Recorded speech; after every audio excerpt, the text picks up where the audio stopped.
Jon, very good to have you on here, sir. Thank you so much. Thanks for having me.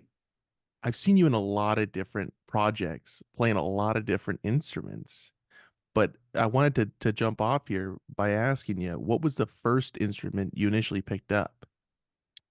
First instrument would be piano. So my mom is a professional piano teacher. So like at the age of probably about 3 or 4, or whenever I could actually sit on the piano bench, I had no choice in the matter. I was playing piano. So definitely started with that around that age and kind of, stayed in with the formal training until about age 12. And from there kind of decided to tip off into another territory and try other instruments. Wow, okay. Yeah.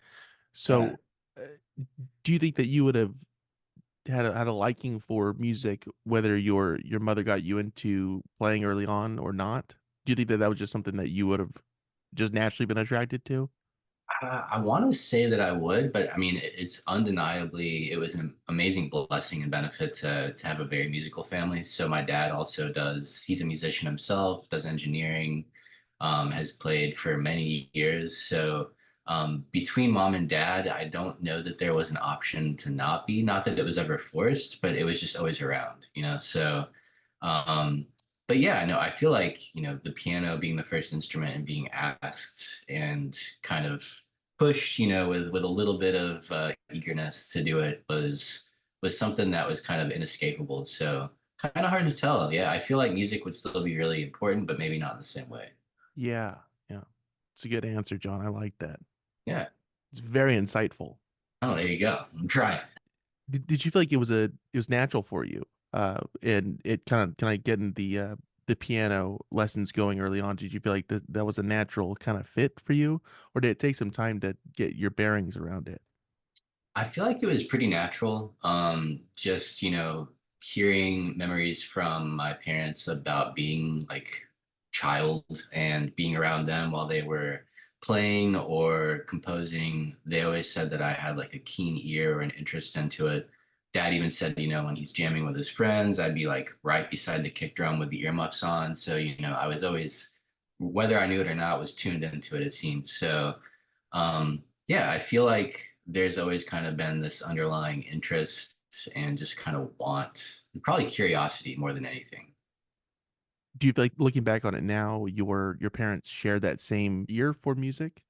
Definitely, but in very different ways. So my mom is more of like a scholarly musician, and beyond just playing or being a piano teacher, professionally, she was in the school systems as a music and choral teacher. So there was always that kind of like more theory and like classically regimented side that she was teaching me. But then as soon as I was like sayonara to piano at around age 12, I was asking dad, hey, I see all these other instruments, super interested. I want to kind of like transfer. I didn't have this thought as a kid, but looking back, I'm like, this is what I was doing. Transfer, what I took from the theory based from piano and kind of apply it to everything else. So he had, guitars, basses, drums, keys, everything kind of in his own home studio. So I think the first thing I picked up after piano really was kind of a little bit of drums and bass at the same time. And then he would, show me what I had the attention span for at the time. And then I kind of just took it and ran with it, with basically everything post piano was just self-taught. Wow. Uh, in hindsight, do you feel like piano was a great jumping off point for just Oh, music in definitely. general? Yeah. 100%. I tell this to anybody I talk to, especially anybody like interested in starting musicianship. I feel like the piano just has the best visual representation of what you're really going to use theory wise in any other instrument. So it kind of just gives you this visual that, in some ways, I feel like makes that transition easier to play other things. Do you feel like you took some of your mother's ethos for music and some of your father's ethos for music and just kind of merged those two into your own again, and I apologize for using the word three times in one mention here, but ethos. Yeah. Definitely. I feel like it's a combo for sure because, there was like the more of the regimented side to learning music and knowing how to like communicate musically through her. And then my dad was while he did have, a theory base, he was more, I think, ear trained. So between the two of them, I feel like it kind of gave me like a pretty good mix of both those worlds where some is more off the cuff and some is more regimented and like, I guess theory based for lack of a better word. But yeah, the combo is, I think it was a blessing, to have both of them kind of give me their completely different worlds on the same thing. Yeah. Yeah. Um, in terms of picking it, and you said it's around 12 that you're kind of branching out from piano. Yeah, yeah, it was around that age. I think that was around the time that I think I was really kind of forming my own musical taste. Things were becoming apparent, in terms of the friend group where people were starting to skate and play music, and there were all these other kind of like, culturally being that age as I was just kind of trying to like fit in, and a lot of my friends were already trying to jump into music too. So it was kind of just like a natural progression to shift, from piano to more of like rock based, instrumentation. And my dad hosted all of that and was extremely patient on every degree with letting me make as much noise as I wanted to with whatever I had. So really just cultivating, an appreciation and just kind of like a firm understanding on both sides between mom and dad to just try it out and see what I wanted to do. Um, do you feel like there's elements uh with learning any instrument that kind of go hand in hand with whatever you're learning? Is there underlying idea that is trying to be formed, whether it be with the bass or the drums or the piano or the guitar? Um, an underlying idea, maybe. I think for me, like it's music and creativity, like in any form, and particularly with musical composition, is like the most free and amazing therapy. And I've heard a lot of musicians say the same thing. It's the best way to, I think, just release catharsis and that emotion. So I feel like that's kind of like the underlying theme between whatever instrument I'm playing or composing or whoever I'm playing with. It's all kind of with that just like sense of release. Um, I was watching a Frida Kahlo documentary recently, and she was talking about, how painting for her was more or less her only way to represent herself and like, paint on paper, something that basic was, just her firm point of expression.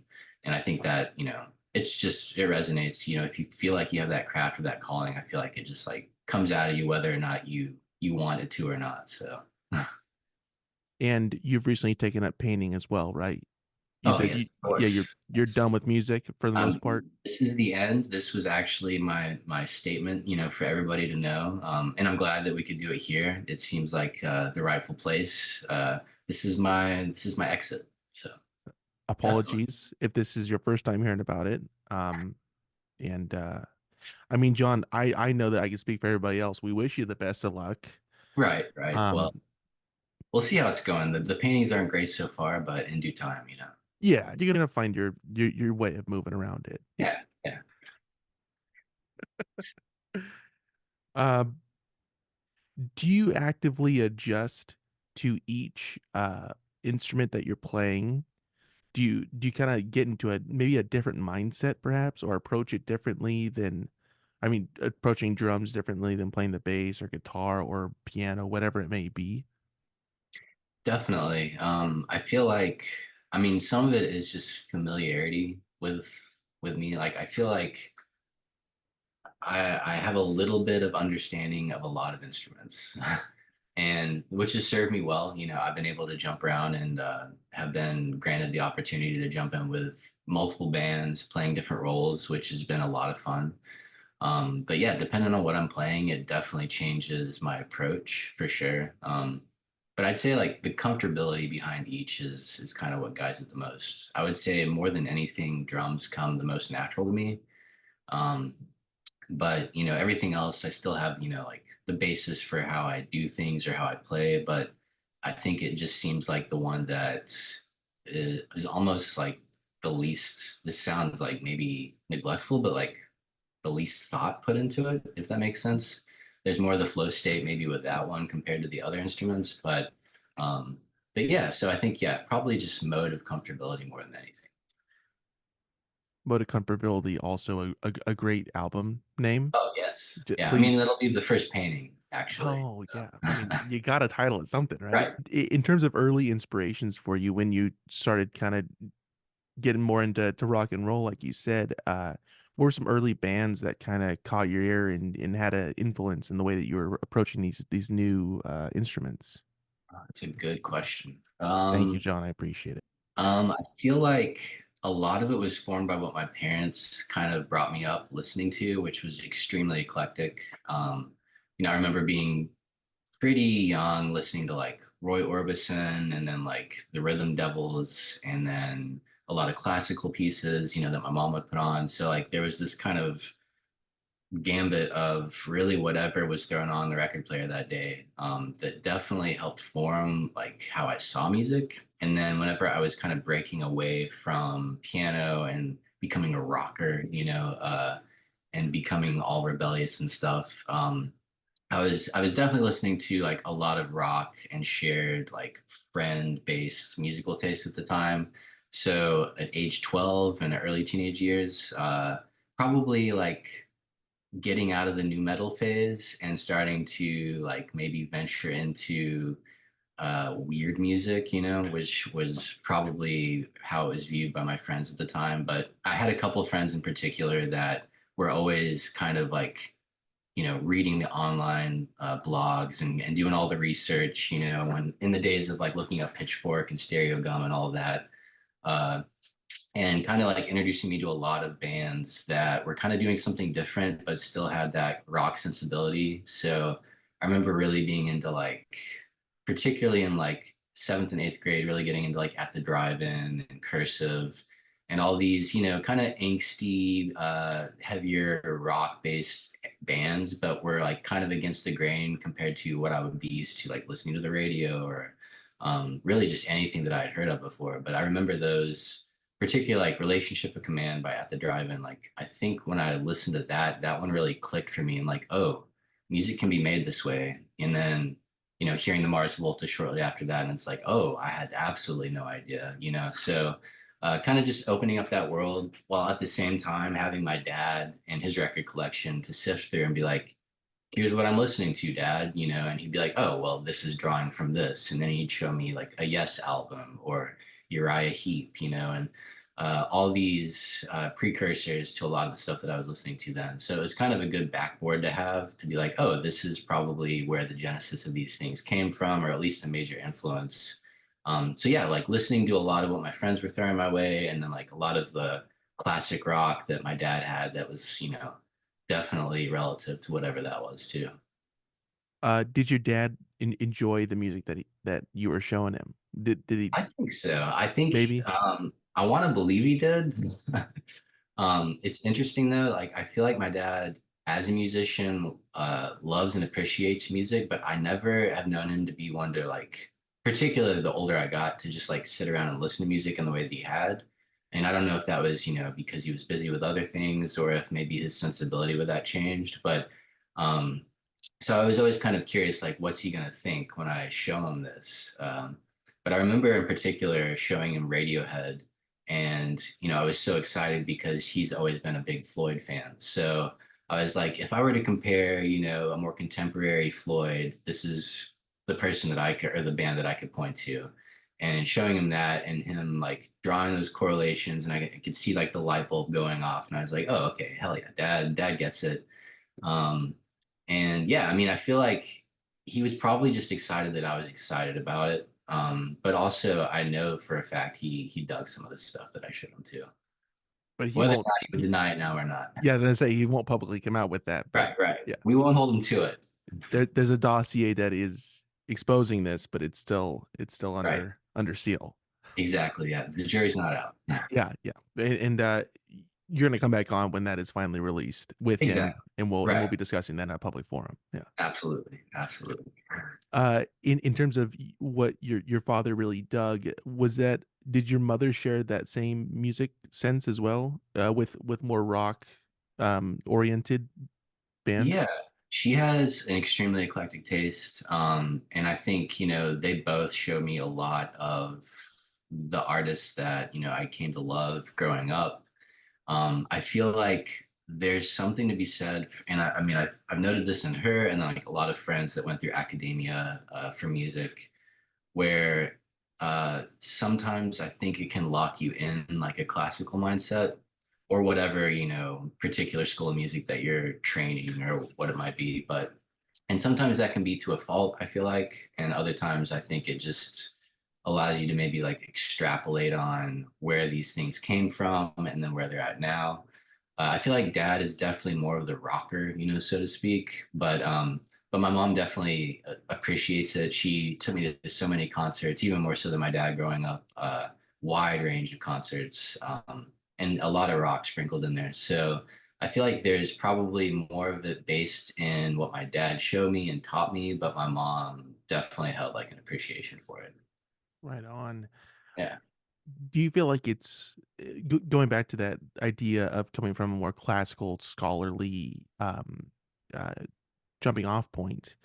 Is it easier to stray away from that after being initiated in it, or breaking into it from an outside perspective and kind of getting into that mindset? Do you feel like there's a more difficult route between those two?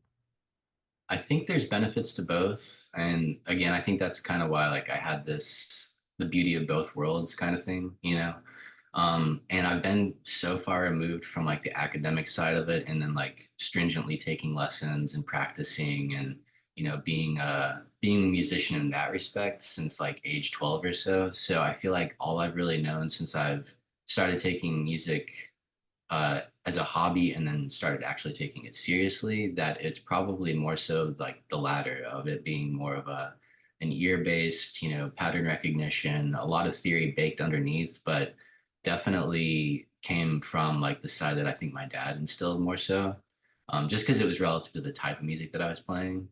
But there's always been times throughout the years where, I'd call up mom and be like, explain this to me, give me the refresher on the circle of fifths, calling in my lifeline, when I really wanted to like relearn something or just wanted to understand what I was being tasked to play so those musical conversations on both sides definitely, I think, have made it easier for me to jump in with kind of that mixed collective. But I feel like for somebody from the outside, um, it's kind of hard to tell. I feel like I know a lot of players that theory is not even on their radar, and you wouldn't be able to tell that at all. So there's that argument that it doesn't have to be there. People can learn and produce and make things without having like that classical training, but I do feel like it just maybe lets things make a little bit more sense in a different way, but it's not a necessity at all. Going back to early influences, was there a particular thing that was sticking out to you with all these bands that were influencing you early on that was interconnected, or was it just specific aspects of each of these bands that really stuck out to you for whatever reason? I feel like there was this underlying tone of, you know, well, let me preface it with this. I grew up in Eastern Kentucky. And by all intensive means, in the cultured part of Kentucky, especially the eastern portion, which I argue not the case, but there was a public college there, which my dad taught at, which was the little sprinkle of culture considering where I was at. Um, but it's top 40 for everybody there, and it was what everybody was listening to was basically just what was regurgitated through the radio, which I think most people grew up on. But for me, I think it was what was against the grain and what kind of tested what I knew as being normalized music. So some of it was just like probably hilarious 12, 13-year old, like just wanting to be different. But then also like having an ear for it and recognizing these subtleties or sometimes just outright like outrageous differences that really appealed to me. But like from one band being like at the drive-in, which I mentioned, to like Sonic Youth or like Mars Volta, all these different bands from that time. I think it really was just this kind of dissonance and like the fight back, even though it may not have been intentional, of just what was normalized music for me at that time. So yeah, it was probably like that common thread was like what's weird and what is intriguing to me because I've not heard things being done that way, like particularly with a band like Sonic Youth. I mean, their whole format being no wave and just wanting to kind of test the whole ideology of how to make music or how to tune a guitar or what to play a guitar with. All these elements that kind of like opened up my mind to like, oh, things don't have to be as regimented as I thought. Um, and I feel like all those bands at that time that I was listening to were really kind of like turning what my conception of music was on its head. And do these groups that inspired you then still have an or influence you now? Oh, absolutely. I think in some cases more of like a nostalgia listen and influence, but there's still some that I listen to religiously, and would be within listing of a top 50 album, or something of that sort, where it still holds up no matter it being something I listened to as a teenager to now. Definitely bands from that era that I was listening to that still resonate. Did you realize at that early age of 12 and 13 or and even earlier that you wanted to really pursue music? Like that was going to be what you were going to do? I feel like it was always something that uh, made sense. Not like in a professional sense at that time. Like I don't even think that was even remotely on my radar.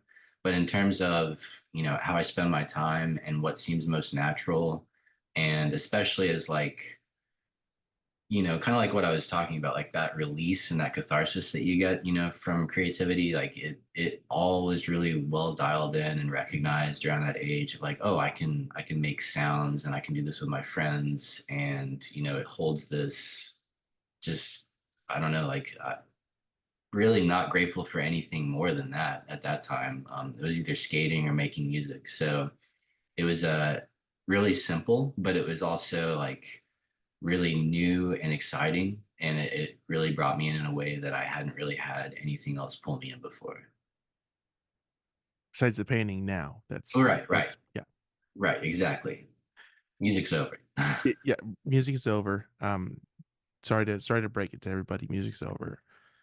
Had a good run. Had a good run. Yeah, yeah, it was solid, solid.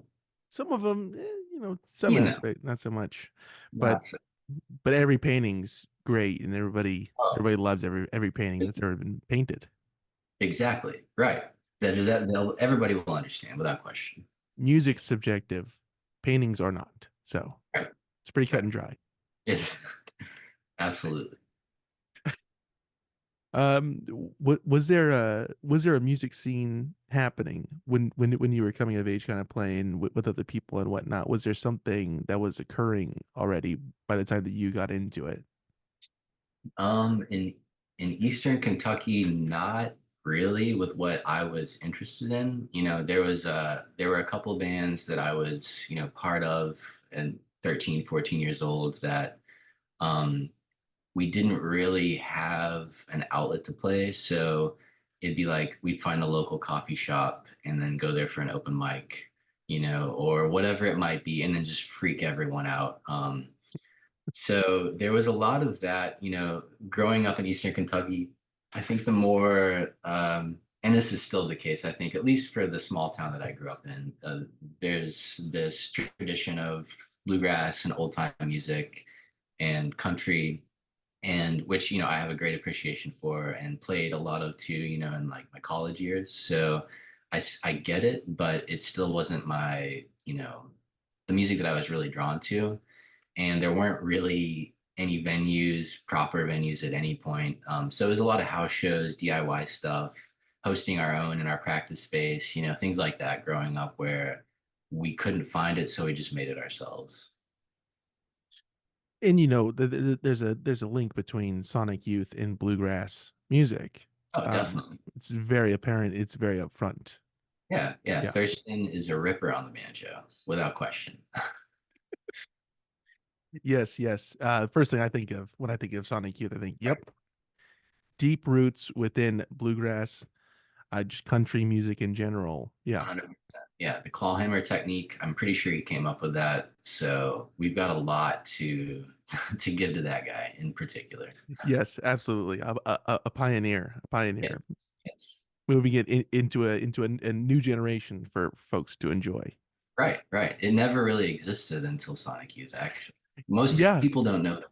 yeah, and I subscribe to that theory as well. Of course, it's kind of an unpopular opinion, but it is one that I share. Yeah, The truth is coming out slowly but surely. with this early introduction to a music scene or making a music scene early on, uh, did you feel like you were kind of setting the tone for for the groups in the area or the other groups in the area, or was it just something that was just completely separated and you were just doing your own thing with this certain group of people?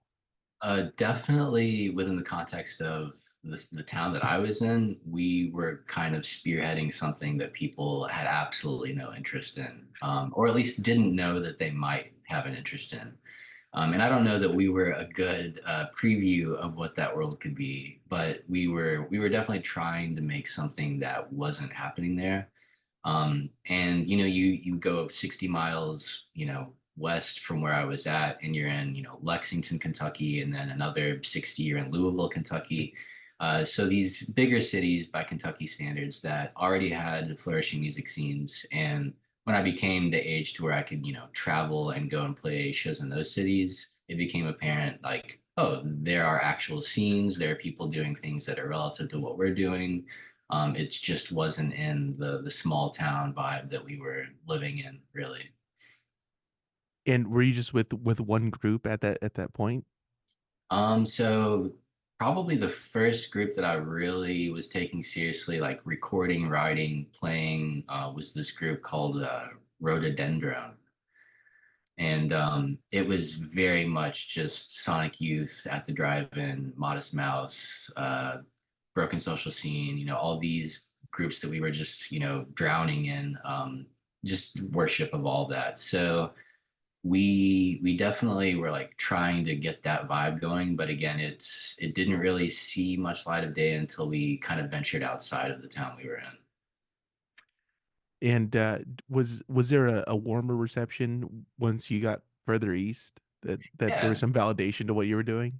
for sure, for sure. And I mean, not that it wasn't given a chance where we were. I just think it was also that element of like more or less people learning how to do what they're doing in real time. So people were patient and people like I think appreciated just something different too. So I mean, there was a cultivation of acceptance there for sure, like just within the town that we were in proper, but definitely understood in a way, and then like being able to piggyback or network and make friends with other groups that were doing things that were similar that we just didn't get in the town we were at. So as soon as we were able to break away and like either catch a ride or have the parents drive us up somewhere to play a show, that's when things I think kind of clicked a little bit more, when we were like, oh, this is actually happening elsewhere, which we knew was the case. But when it's only really an hour away, and you've never really been used to that, it's pretty eye-opening and definitely really motivating to be like, oh, well, then we should continue to do this and branch out more. So kind of gave us that oomph to really take it to the whatever that next level was at that point, which was really just playing the same venues over and over again until we found out there was another one to play. So You were Marty McFly. You said you kids are gonna love it. exactly, you're gonna love Somebody had to do it, John. Somebody had to do it. it. It's about time. Yeah, yeah, it's about time. Uh, and with this band Rhododendron, right? That was the name of it. Yeah. Good band name. Thank That was kind of the group that you really cutting your teeth with and really learning how just things operate within a band and whatnot. For sure. Yeah. It was a three-piece, two guitars and drums. I was on guitar. Um, and it was everybody kind of trying to make sense of their influences in real time. and there kind of being this like shared mission statement of what we wanted to make and the sound that we were going for, um, which was really like super innocent and really exciting, for the time, because it wasn't us just playing covers of people that we liked, or just kind of snapping into what was the status quo of what we could play and where we were at. So it kind of gave us this outlet to experiment a lot with figuring out how to even play our instruments, and then kind of play like with an ensemble mode in mind, like listening rather than just playing. So there was a lot of like, I think, just the basics that are really kind of just valuable and a necessity whenever you're trying to play music with other people, that we were all just kind of finding out together. Right. Right. It's important. Oh, It's important, definitely. John. Gotta have that. Let me go on. Right. It's important. It's an important thing. Okay. I'm not afraid to say it. You shouldn't be. I'm not me, dude. No way. Uh, were you in that group until you eventually moved out to Los Angeles? No, so that was pretty short-lived. So that was like leaving, junior high into early high school. And then throughout high school, there were maybe three other groups, that I'd formed and played with. Um, and really none of them followed out, like, especially once I got into college. Um, I feel like in terms of groups that stood the test of time, even to now, there's only one. And I do fly back out east from time to time to do a couple shows whenever it logistically makes sense. There's a band that I think was formed in 2014. And that one's still, more or less still going, despite the physical distance there. But yeah, none of the early ones really stood the test of time. But they were influential, and was the building blocks for everything that I'm doing now, without question. So So you're telling me that the band that you were in when you were 14, 15, 16 didn't didn't stay together? That's wild. surprisingly, That's insane. against all odds, they did not. I don't know how to explain it. It's beyond me. It just doesn't make sense. It doesn't. It doesn't. All right. I'm sorry to hear it. So at what point did you say, okay, it's time to get out of Kentucky? And did you move straight from there to California? Was the leap that you took? Yeah, so prior from Kentucky to LA, there were I jumped from Lexington, and then from Lexington to Louisville, Kentucky. And Louisville is definitely, I would say, by Kentucky standards, either that or Bowling Green, like the two meccas for music and just divergent culture in general, compared to the rest of Kentucky. So lived in Lexington for about 4 or 5 years, and then Louisville was kind of like the springboard into LA. So I moved to Louisville knowing that my sight was set for Los Angeles, and So, I mean, sister cities as well. exactly, Yeah. exactly. So Lexington and then Louisville, and I was in Louisville and was basically kind of just putting the pieces together for the move. I was living with my sister at the time, and then my girlfriend, who's also from Eastern Kentucky, but has lived here in Los Angeles for like 12 years, um, was a big reason that I was making the move out. We had been doing the long distance thing for like a year and a half. And at that point, I was just kind of like, I knew what I was able to do professionally and was kind of at a standstill, and definitely wanted to change things up. So, for multiple reasons, but predominantly like for the sake of the relationship, I was like, I'm going to try something new and move out to LA. So, my sister was patient and considerate enough to let me hang with her for, I think it was like a year and a half before I made the move. Just kind of like making the pieces work, and then yeah, and then jumped out here. And you're gonna move back for a little bit as well, just to see if she's still.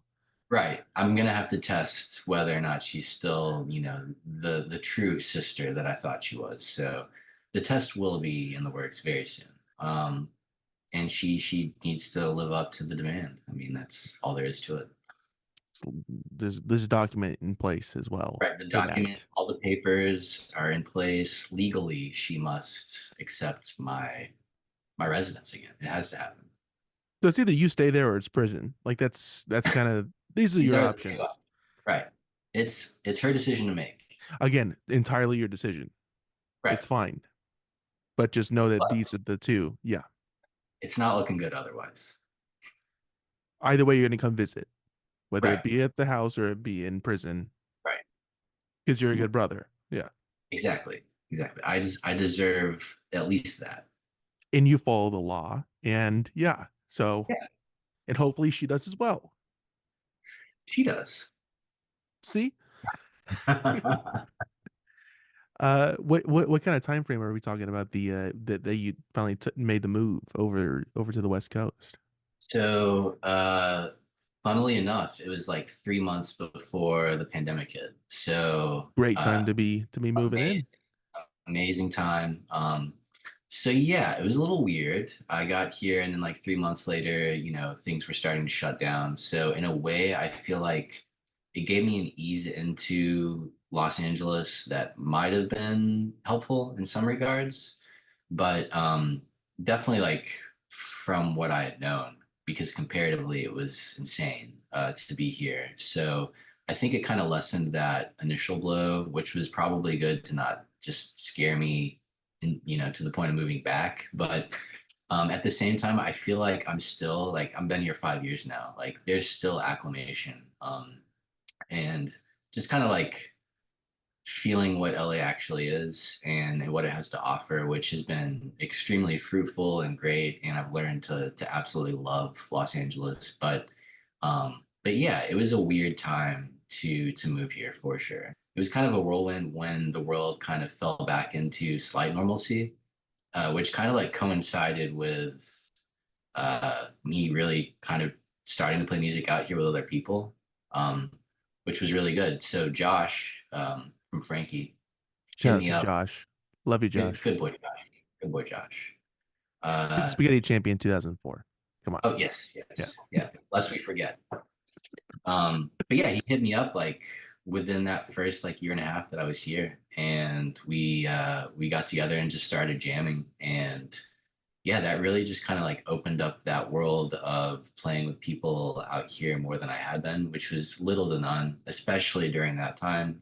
People, for whatever reason, were very reluctant to be playing music with each other. I don't know why, but That's odd. Okay. Yeah, weird. By the way, had you crossed paths with Dylan Sizemore from Frankie the Witch Fingers as well? Because he was a Kentucky guy. Did you guys ever cross paths during out there during the time of him being there and you being there? so never when we were both there at the same time, like, but funnily and oddly enough, my girlfriend and him both grew up for a good portion of time in the same small town in Eastern Kentucky, both went to the same high school. They were about 3 or 4 years apart, so they didn't know each other either at the time. Wow.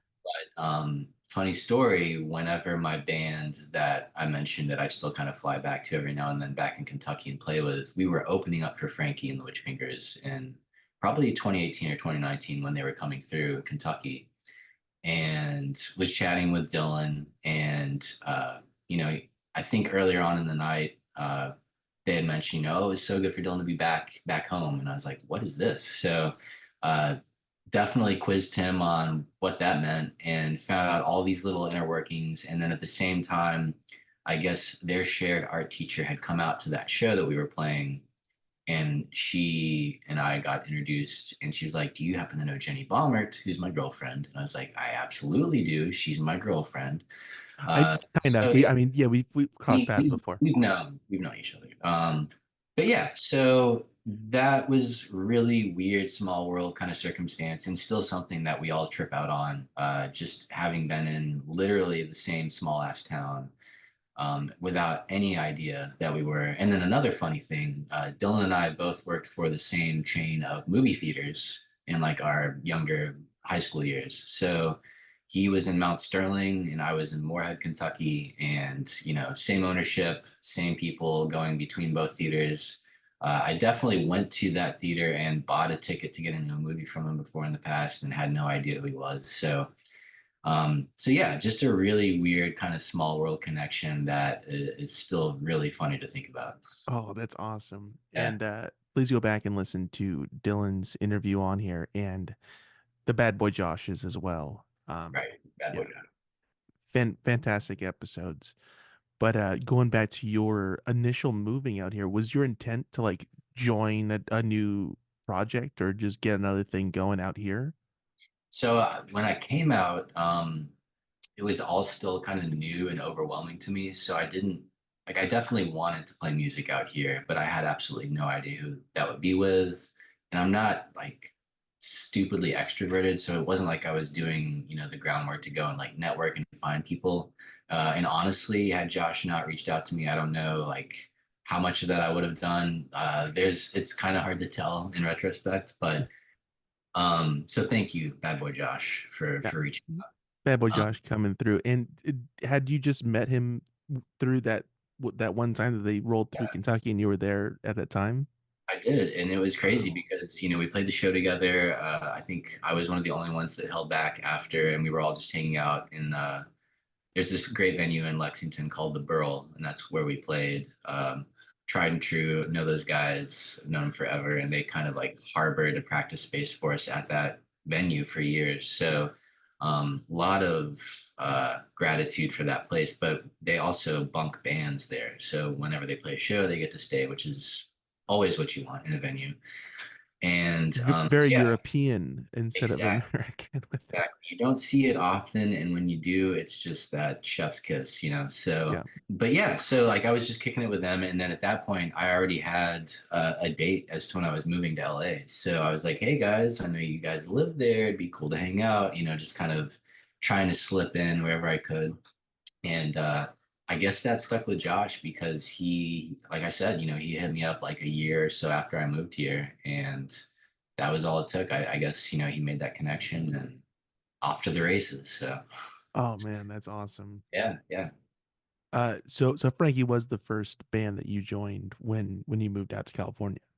that's right. Yeah, I so initially it was like me and Dylan and Josh having this kind of side project called Krog, and which we've never released anything. It's there's a lot of stuff that's just still sitting there in the cosmos. A lot of great tracks, but it was this just kind of this different thing for them to be able to do, and I think it was the outlet for me to like start playing with people out here. But serendipitously enough, around that same time, they were getting ready to go on a tour, and their former drummer Shaughnessy was leaving the band, and it kind of gave me the opportunity to step in for that tour that they needed. So yeah, I joined them for like their first comeback tour post pandemic. So that was wild to be touring around that time. But yeah, I jumped in with them and then played a couple festivals after that. So they really kind of brought me into that side of the LA music scene that I hadn't really tapped into yet. And was it soon after that you started playing with other people as well? Or was it kind of just with them for initially for a while before you started branching out? It was initially with them, but there were also a couple other friends from Kentucky that had moved out here, either prior to me getting here or were like moving relatively around the same time. One is a great childhood friend of mine. His name's Caleb Cornett, and he's extremely renowned DJ. He goes by Amtrak. Him and I were in bands together growing up. A lot of those same bands that I've mentioned, like cutting our teeth in the old town that I was in. So he was out here, and him and I would get together pretty often, and make electronic or more like breakbeaty type music. And then another great friend of mine, Noah Barker. He goes by Noise Body, and amazing pianist, keyboardist. Him and I have even still have this side project that we do where keys and drums predominantly. We both wear different hats, so multi instrumentalist as well, amazing musician. So I was kind of dipping my toes with both of them, and then doing the Frankie thing, and then met the guys in Hooveriii while I was on that tour with Frankie, along with the guys in Acid Dad. So, made all these great connections throughout that tour. And then shortly after, not playing with Frankie, I think it was maybe like 6 months after, Bert from Hooveriii called me up and asked me if I had any interest in hopping in with them. So um, again, a lot that I have to thank Frankie for in terms of the introduction to all these people and just kind of allowing me to branch out in ways that may not have come as fast or naturally. So yeah, I jumped from Frankie into Hooveriii, and then I'm still currently in Hooveriii, which that's been about 3 years now, I guess. But yeah, it's been great just meeting all these people around this area and just networking and kind of like doing all the things that aren't just base level networking for me. So it was all kind of just built in and handed to me in a way that I'm really grateful for. Oh, that's awesome. And please go back and listen to the Bert Hoover interviews as well. After this one, fantastic musician. Oh, definitely. Did you feel like it was easy to be traversing through these different bands and playing these different roles in these bands? Was that just kind of an easy going thing, or did it kind of was it a little bit wobbly at first? I think, the introduction to like proper touring, which I had done runs in the East Coast when I was there, but it was predominantly like tri-state or up the East Coast, like weekenders or a week at a time. So like kind of jumping into like actual touring and playing out and it being more of like an intentional like not even viewing it as a professional role, but that like what it had become over time, definitely was eye-opening. It was something like I wasn't entirely used to, but it came really natural, and it's really just a reflection of all of these people. Like everybody's such a good hang. I think the end game is just shared for everyone, and it was pretty seamless, which I didn't think was going to be that easy. Finding like you play with people for years growing up, and you kind of assume that it's going to be hard to find that kind of relationship with other people. And yeah, again, was like stupidly fortunate to kind of just end up with all these groups that I've been playing with. I'd say you lucked out, John, and Oh yeah, yeah, yeah. say It you got a pretty good deal. all luck, really. Did you move with the idea of wanting to be in multiple bands, or was that again just something that just fell into your lap? Definitely fell into my lap. And has like within the last year has like upped the ante in the juggling process. For the longest time it was mainly just Frankie and then Hooveriii, and then while in Hooveriii, like either stepping in and doing sessions with other groups or doing offhand shows, or that project that I mentioned with Noah and myself. We were consistently composing and making music, and then we would do a show here and there, but it wasn't like I was juggling Say What I Am like now, for instance. So it was never really the intention, but it's something I've fully invited. So for better or worse, I'm in it now, and it is what it is. Do you feel like you're performing differently, not just with different instruments, but like say you have a gig with Frankie, and then you have a gig with Hoover, and then you have a gig with like Groop or something like that. Are you kind of switching gears internally to be like I have to fit this group and it's not the same as that group? I feel like I don't even know that there's that much thought put into it. I feel like my musicianship is probably the same no matter the group that I'm playing with. So yeah, I don't know how much it changes from group to group. Definitely like material, there's going to be the inherent like difference for sure. But um, especially like drumming from one band to the next, that transition isn't really that different. But jumping on keys or guitar for another group, I feel like the way that I approach playing is probably the same that I would drums. It's just, you know, different instrument in hand, more or less. So you're just an elite musician no matter what you're playing with. Those are your words, not mine, but I do agree with it. When things started rolling again, while you were out here in California and things are finally starting to move again, did it feel vastly different than what was going on in Kentucky when you left to what was going on out here? Oh yeah, definitely. And I think just by like sheer magnitude of where I was at comparatively, and then also just the ease of like being around these people that I idolized, for years, or had already shared the stage with as they had made their way through Kentucky. So it just kind of like made this big pond in my head way smaller. Um, and yeah, it just kind of like allowed me to see how things happened here compared to back in Kentucky. Definitely like a lot of like just learning show etiquette and all the basics, and again cutting my teeth with everything back home. It transfers everywhere, but yeah, it different game altogether. People were out here and had moved out here, if they weren't locals, to do the thing.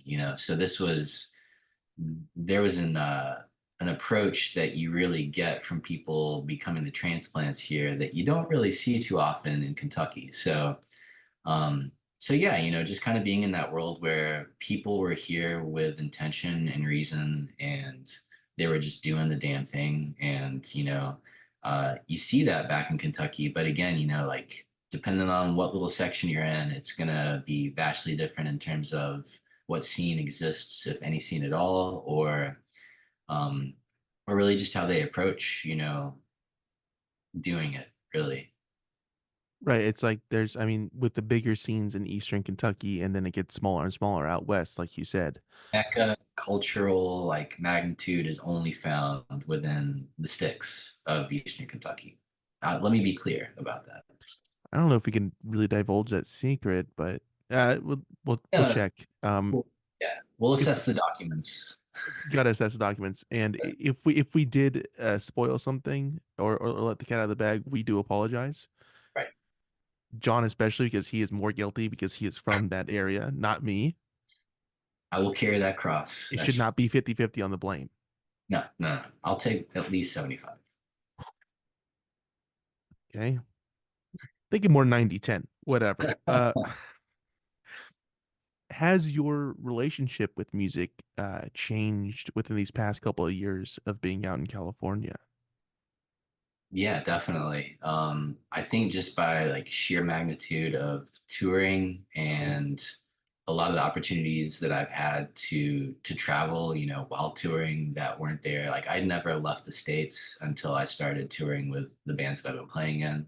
So it opened up a lot of the world in a way that I wasn't used to. And then also just kind of treating music as something other, than a hobby, but really being intentional with what I was doing, whether that be doing a session or going out for a tour for a month at a time. It just kind of allotted a lot of different options and opportunities that I hadn't had in Kentucky. Um, so yeah, it definitely just opened up that whole world of playing music in a different way altogether, which has been great.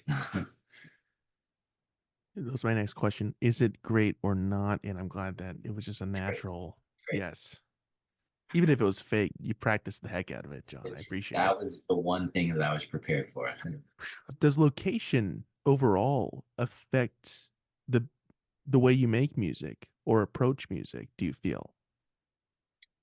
I think so to some degree. I mean, I think in the basis of just being somewhere where there are now so many people that I do know that are even willing to play music with me, that in and of itself opens up a lot in terms of the whole creative process. But I don't know how much like my mode of composition or playing with people changes, whether that be in Kentucky to being in LA or anywhere else I might be in the world playing.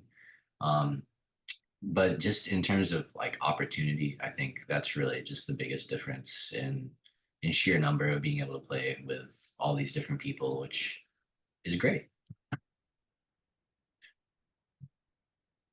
My stomach kind of dropped there for a minute, John. I'm not gonna lie. Um, Going back to your ability of playing multiple instruments, does this ability help you really explore different areas of a song or an idea, perhaps, whether it be switching from one to the other and kind of being able to expand on it in various ways? Yeah, definitely. But another thing that I think like kind of lent itself to this and was always kind of a side of me that I thought was maybe like more of a detraction or not as cool comparatively to say musicians that, stuck to their guns with a single instrument or friends that I had that already made the move and were DJing, or whatever it might be, like people that I thought had it figured out. I was always making my own music and I was playing all instruments, recording, engineering, doing all of it, still do. Um, and I think in doing that, it made that transition to like playing different instruments for different bands a little bit easier. And I don't know that like, I don't think the mode of operation changes that much for me, because it is pretty ingrained since I had learned all these instruments in the past and still make my own solo music. So it kind of just allows me to like exercise those things that I normally had just done composing my own stuff and then kind of like transitioning it out into playing with other people. Have you ever felt constricted while trying to figure something out or while playing music, or has the ability to be proficient in multiple instruments kind of allowed you to always have a sense of freedom within music or while creating it? I mean, I think it's definitely contextual to like who I was playing with at what time. Like there's been this element of me jumping into bands that have already been established, for a while out here. So in the instance of Frankie, when I hopped in for their first tour, I think I had like maybe a month and a half to learn whatever we were going to be touring on. So, um, and it was kind of similar with Hooveriii as well. Like, I joined and there was already a tour on the books. So it was crunch time. So I think the challenge in terms of just the time around needing to know how to play something was really the only thing. But yeah, like, and, since then it's become a little easier just because, I'm become part of these bands and like the anticipation of things is there's a little bit more foresight. So but that was a challenge like I fully accepted. I kind of love being thrown like right into the fire with needing to learn a whole set within, little amount of time. So I kind of invite that madness for whatever reason. Um, but yeah, so like I think more than like the challenge of doing it on the instrument, it's mainly been this essence of like, oh, you only have 4 weeks to learn this, and then I do. So um, but yeah, I don't know that it really changes that much instruments, to instrument really. And 4 weeks is a little bit too much of a grace period. You want about I two? think we need to slim it down. Hmm. Hmm. It's been giving me a little bit too much time, really. Like a Right. week to learn a whole catalog.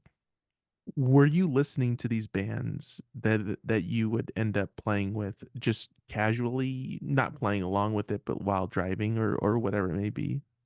Yeah, yeah, definitely. And that's kind of this like it's that weird element of having been a fan of the majority of the people I've come to play with, when I was back in Kentucky. Again, like having the opportunity to open up for some of these people or already like admiring their work and then moving out here and then like being brought into the fold was extremely wild at first and still is. Anytime I think about it, it's like, oh wow, these were people that I've really looked up to for years, and now I'm sharing the stage with them.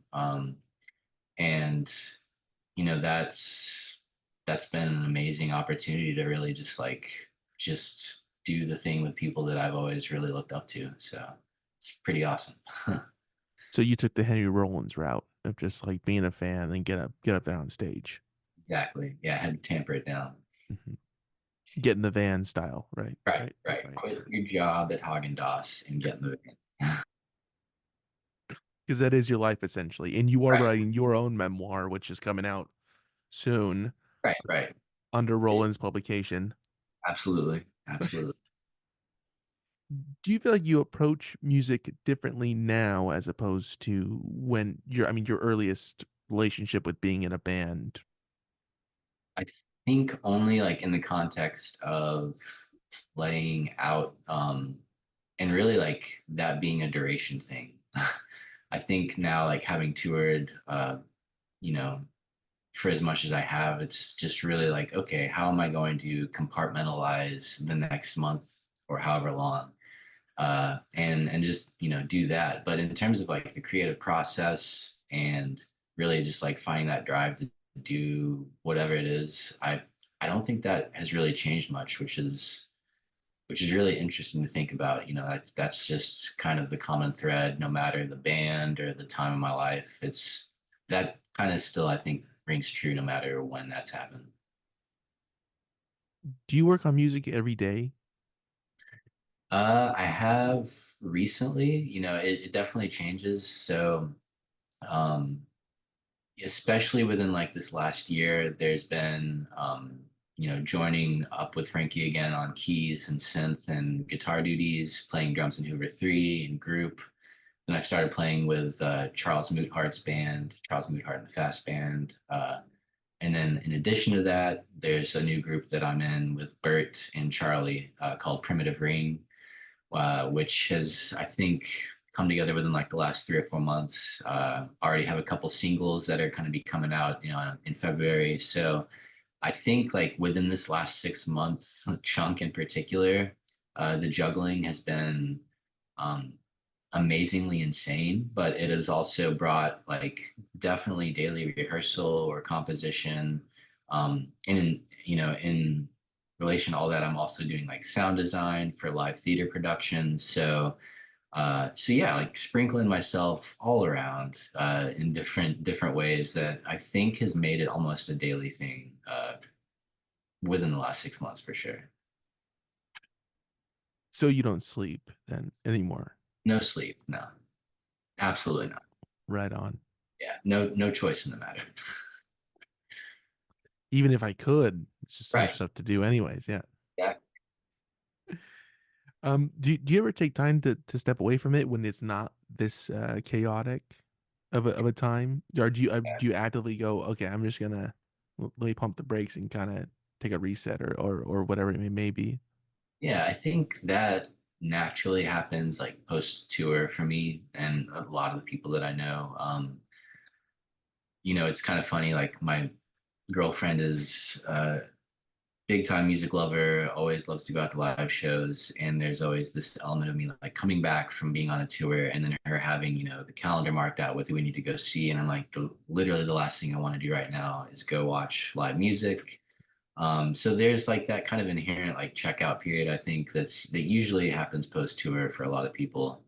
Um, but I really feel like that's the only time. I feel like any other point, whether that's preparing for a tour or just composing or like playing in between, it doesn't really like it's not even something that crosses my mind to be something to step back from. It's just the thing to do. Do you primarily work on music with others rather than yourself, or is it a bit of a mix? Definitely a mix. I've always had my own solo project of sorts over the years. And I think it's really kind of just uh, it's decided by what is needed. Like if there's a tour coming up or if there are shows coming, then the group setting's definitely where I'm aimed at. But if I have time to make my own music, then I do that. So it's kind of a little bit of both. Do you find it easier to produce music by yourself or produce ideas for a song or whatnot by yourself or with others? Or Uh, is it again kind of a circumstantial thing? Sometimes it's easier with the one or the other. I feel like it's circumstantial. I feel like um, there are definitely like a lot of things that I would never have done and am pleasantly surprised by whenever I am playing with people. And there's also just a process of writing that I think when you're doing it communally, like you can't really. just by your physical and logical, incapacity, like can't do by yourself. But then on the same air, like there's ways that I would flesh out a tune solo that I couldn't do in a group, or like beat something into the ground for months at a time, trying to fine tune that nobody in their right mind would want to give me the patience or time for. So yeah, you kind of get like a little bit of both worlds for sure. Is it ever difficult to find where you fit into a song, whether it be during the composition phase or playing it live or rehearsing it? I think initially no, until like it's either something that like solo wise, if I listen back, millions of times and then make those minute changes, I recognize like the initial performance or recording may not have been what I wanted, or to have that like beautiful element of feedback from other people whenever you're making something and somebody being like, that's it, or my God, no, like, so that like instantaneous kind of like feedback and creative role that you get while playing with people, I think is something that is invaluable because while it may not seem like there's any kind of like reluctance at first to get it out, it can definitely help like form it or make it into something that it wasn't that it just came out with first. Uh, what is the most difficult part of creating music for you? Um, I know it's a tough one, John. yeah, And I do apologize. no, you gotta lay out the big ones. I'm sorry, man. I had to do it. I It was had to. only a matter of time. John, I'm sorry. I do apologize. Your hands are tied. I get it. Yes, yes. Even though I Um, just hold it out like this, but right, yeah, right, right. it only goes Yes, out that far. So yeah. right, exactly. Uh, I don't know. I feel like really just like the hours in the day. I really do feel like it's just like restriction of time. Obviously like creative spark will find you, and sometimes, it's just not there. And then I feel like any creative or person that has a craft like that could probably relate and just you have those times and periods where like it just isn't coming no matter how hard you want to force anything to be made. But other than that, it's just like restrictive of how much you can really get done in a day. That's really what it's been for me, especially lately, like juggling, between all these different bands and my solo project. It's really just like what do I have the allotted time for more than anything. What is the easiest part of making music for you? Um, and I think just everything to do with it. I mean, it's just kind of like self-inclusive in that way. It's again like I feel like it's the only thing that I feel as close to sure about myself and doing that I can do.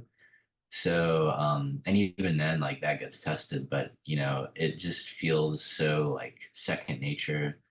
It was always around me growing up. It's always around me now. So I just kind of feel like the ease of playing or creating just seems kind of second nature. Whether or not, the quality's there or not, it's just the act of doing just kind of seems so like inherent to what I've known. And again, that's just because I've always been blessed to be surrounded by people with my family playing or friends, and then, all the comrades I've got out here in LA now. So yeah, it's just kind of like self-writing and doing in a lot of ways. What is the most rewarding part of making music for you? I mean, I feel like I get a similar sense of satisfaction, like completing a track, a recorded track for people to listen to, and of course, like getting any kind of feedback at all, knowing anybody's listened to it is gratifying, but playing a really good show or having a really good tour, there's really nothing that comes close to kind of filling that. That's a high mark. Or like, playing with like I mentioned, being able to play with all these people that I've really appreciated and admired their work, it's kind of hard to put into words to be able to be given that opportunity. So it's amazing, really. What an answer to end it off on, John. Fantastic. Uh, I really do appreciate you coming on though, John. Thank you very, very much, man. I'm glad that we were able to get this going here. Yeah, thank you for having me, man. This has been a lot of fun. I appreciate you saying that, even though it's not. Well, I legally, it's don't us. legally you have to say it. I don't. That's why I legally don't believe you. But Your Honor, I was told to say this. before I let you go though, I got some promo to do here. Oh yeah, So yeah, Hoover 3 group, Frankie the Witch Fingers music is streaming everywhere. Oh, and also Country Meat Boys is also the other band that you are, or another group that you're a part of. yeah. So sweet country meat boys. Sweet Country Meat Boys. Country Meat Boys. They are dear friends from back in Kentucky, and again, we've been playing since about 2014. That was That was the band, the the one one, band. Yeah. the one band that made it, the test of time. But yeah, playing with them, and yeah, all that stuff is up for listenability wherever people want to do that as well. It's streaming everywhere. Oh yeah, And all of those the Bandcamp links will be linked below of what I just don't have it in front of me right now, but whatever the Bandcamp link is, which is the best way to support these groups absolutely. right now, is linked below whatever you listen to this on. And Frankie's music is at Greenway, and Hoover's music is also on Greenway So as well, it's correct? Reverberation Appreciation Society. Is what I meant to say, and that's where it is. And Yeah, that will also be linked below. And groups is also no, that's at Greenway, right? Groups. Green. Okay. I know it's a lot to keep up with. Again, this the sinking feeling is not going away, John. All those links to the Instagram as well to keep up to date with all these different groups that you're a part of will be linked below, and as well as your personal Bandcamp, John, Yeah, absolutely. which is at jmodaff.bandcamp.com. That's where the people can find your solo stuff, right? Correct, Mundo. Right on. And everyone can stay up to date with wherever you're playing and whoever you're playing with by following you on Instagram, right? Is that the best place? Probably the best place. Yeah. Right on. And that's at JModaff on Instagram. And the new band, Primitive Ring, is coming out with singles, like you said, in February, right? That is the tentative release. We've got two different record labels, which I will not name as of right now, to help us out with that. And then yeah, we've already got a host of shows coming up. Nothing streamable, so we're still in that little surprise era of getting things out, but plenty of things to come on that front. Heck yeah. And I was gonna say now it's Atlantic and Warner Brothers, but you know, and do we have anything else to promote? I think we've covered almost all the bases. If there were to be one last thing, I was able to jump on a great friends of mine's record recently, Mondo UFO, and they just released a single in prep for their album that's getting ready to come out called Flamingo Tower. I would recommend everybody be on the lookout for that. I was graciously able to hop in on drums for that one too, so Oh, it's a great record. awesome. And who's putting that out? That would be Fire Records. Oh, okay. Rad. They're doing awesome stuff. Yeah, definitely. And you're doing awesome stuff as well, John. And this not being one of those things, but nevertheless, John, you're awesome. I'm going to stop recording this. I'll talk to you in a minute, okay? Sounds good, man. Thank you, sir.